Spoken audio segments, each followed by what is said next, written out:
This is a second and third stimulus check update. Senate Republicans just introduced a new $600 billion stimulus proposal with stimulus checks in it. I'll let you know how much those checks are and who's eligible. Then I'll play you two clips, a response from the White House to the stimulus proposal and a clip from a Senate Republican defending the stimulus proposal. Then I'll answer the questions you leave for me in the comments. I hope you're having a great day so far. If you appreciate these updates, then hit the like button down below. Let's get right into it. So there was a new Republican stimulus proposal just introduced costing $600 billion compared to $1.9 trillion, and it does have stimulus checks. Before I give you the details of the stimulus checks, I just want to let you know it was introduced by 10 Senate Republicans in a letter to President Biden yesterday. This is the official letter right here, basically saying that we just spent so much money in the last stimulus package. We want to make this next one really targeted.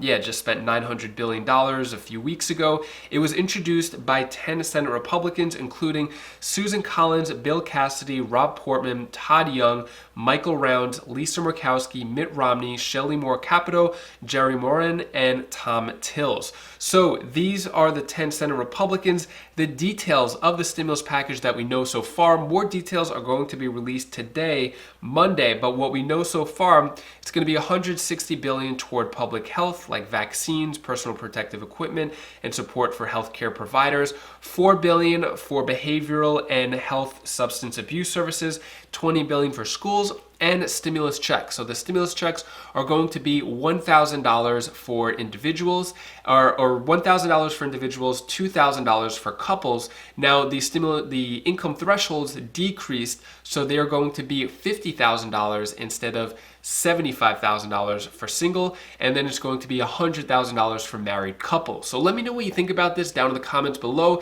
Do you think this is likely to happen? Is this a good idea? Do you like anything about this? Let me know your thoughts on this down in the comments below. Republicans not having any leverage in this situation, this is kind of their last-ditch effort to try to have something happen on the eve before having a vote in the House. As Nancy Pelosi and Bernie Sanders said, they were about to have a vote in the House today or tomorrow to have the $1.9 trillion stimulus package pass, and then in the Senate use the reconciliation process. So this is probably not going to happen. This might throw a wrench in the system or a wrench in the plan and delay things a little more, so it won't be as fast as we think, but more details are going to come out, so stay tuned for that. Here's the response from the White House National Economic Advisor, Brian Deese, talking about this new proposal. The Biden administration is trying to urgently pass its top priority, a nearly $2 trillion plan to help millions of jobless and hungry Americans who just suffered through the worst economic year this nation has seen since the end of World War II. The plan includes $1,400 stimulus payments, enhanced unemployment assistance for small business, money for childcare and aid for states and schools, increased support for vaccines, and a $15 minimum wage increase. But as the Republican Party struggles with its own identity, the question is whether President Biden will be able to deliver on the compromise he promised the nation in his inaugural address just 11 days ago, or whether Democrats will plow ahead with the plan all by themselves. Joining me now to discuss all of this is President Biden's top economic advisor, director of the National Economic Council, Brian Deese. Good morning. Thank you so much for joining me. I know you've seen this morning a group of 10 Republican senators led by Susan Collins, and it includes my next guest, Rob Portman, sent a letter to President Biden. It outlines a proposal for compromise, and in that they're requesting a meeting with President Biden to discuss it. Will that meeting happen? We've received the letter, and we certainly will be reviewing it over the course of the day. What I will say is that the provisions of the president's plan, the American Rescue Plan, were calibrated to the economic crisis that we face. As you know, we just lived through the worst economic year since the demobilization in the wake of World War II. Just this week, 1 million more Americans filed claims for unemployment insurance. 30 million Americans reported they didn't have enough food to eat. We're in a unique crisis, and the elements of this plan really were designed and are designed to take on that crisis head on.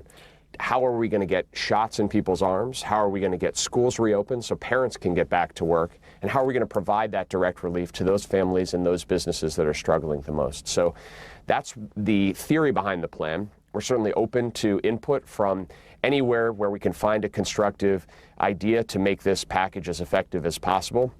But the president is uncompromising when it comes to the speed that we need to act at to address this crisis. And Republican Senator Rob Portman from Ohio makes the case for a targeted stimulus package and defends this lower $600 billion proposal on CNN. Here's that clip of him right now. It's true that this morning we sent out a letter to the president saying we would love to work with him. It's signed by 10 Republicans.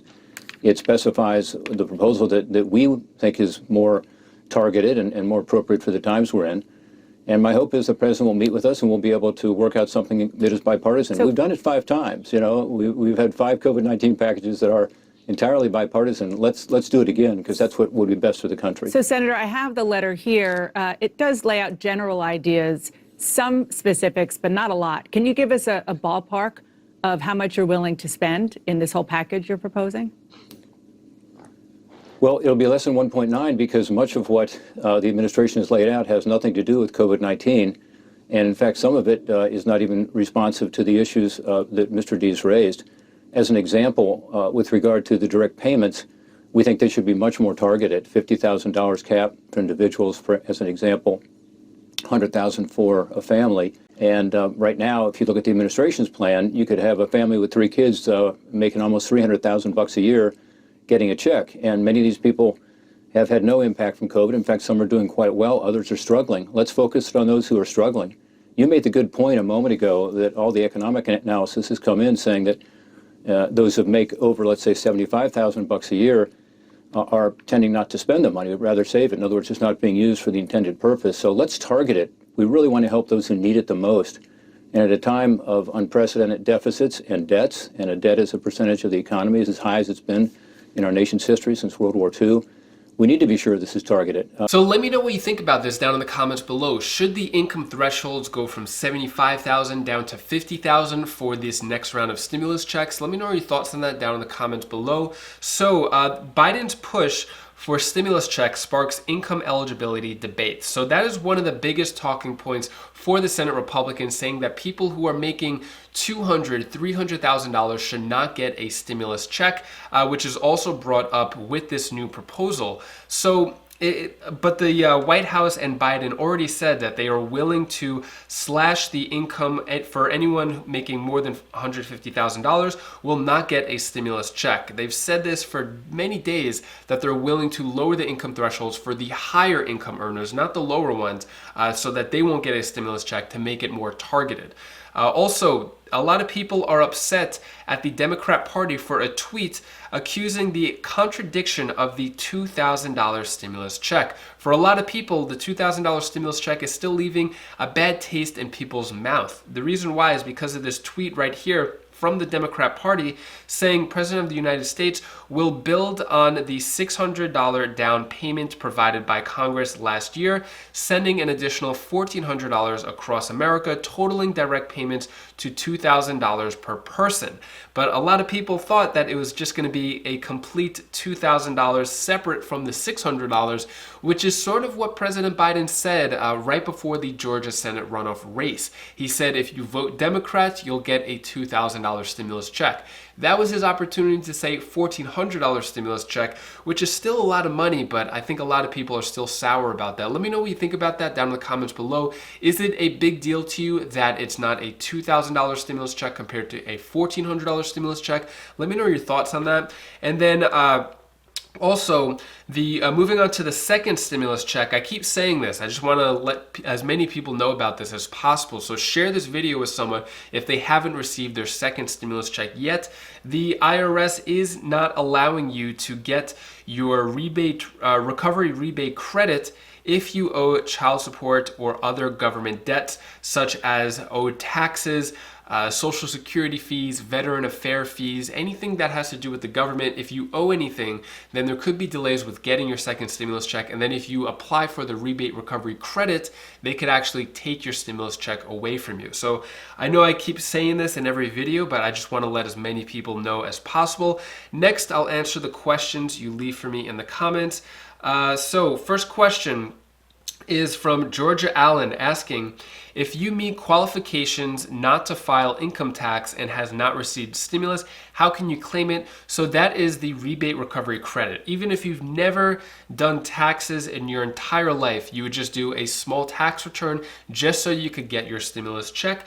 Patricia Dotson asks, if you have a student loan that is not delinquent but deferred until September, will the IRS keep my stimulus check? So this is, I think, applies to like 40 million people or so who have federal student loans and the payments and interest are deferred until September. So my wife is in the same boat as that. You will get your stimulus check because you are. Next is Teresa Coles asking, if you are on SSI and was a dependent, will you not get the first or last one? And you didn't get the first or second stimulus check, will you receive this one? Yes. So at the moment, you will receive the $1,400 stimulus check if you are an adult dependent. But now with the new Republican stimulus proposal and new potential negotiations, things might change. So as of now, yes, you will receive it, but it may change in a few days. So keep watching these videos if you want to know the latest and most current information when it comes to receiving the third stimulus check. Next question comes from Lucian Laneberger III asking, what's going on with the $200 for SSI and SSDI? So Alan Pullman responded to this saying, dream on, this is how they get votes. Promise everyone everything, then blame the other guys. That's a great response. Well said. As of now, we still don't know anything about the $200 per month Social Security increase. It's still on the website, and it's very disappointing with President Biden signing over 40 executive orders just within a week or so of being in office. No mention of the $200 per month increase, which would be $2,400 per year, and no mention of it in his first 100 days, including with a lot of other ambitious goals. So still, it's really disappointing and kind of worrisome that he's not talking about it at all. I'll let you know if anything changes. That is all the stimulus news I have for you today. To cheer you up a bit, here is my daughter Bella's tip of the day. Hi guys, this is Bella. This is the tip of the day. I told you one thing that you should do, that you have to do. If you're forever friends with someone and you know them, trust them, count on them. Trust means count on the person. If a person is mean to you, don't count on them, because that if you count on them, they'll be mean to you. And even if you count on them, they're still mean to you. They're still going to be mean to you. So it doesn't matter. But that's all I wanted to say. And if you want to keep the positive vibes going and feel in a better mood, I recommend watching this video over here. It's on my Wise Vibes channel. It's the 5 rules of how to be a happier person. If you're feeling your heart pumping with adrenaline watching this type of stuff, you need to take a break, take a few breaths, and click this video. You'll feel so much better and it'll change the course of your day. So click that video right now and I'll see you in the next video. Take care, be safe. Thank you for watching.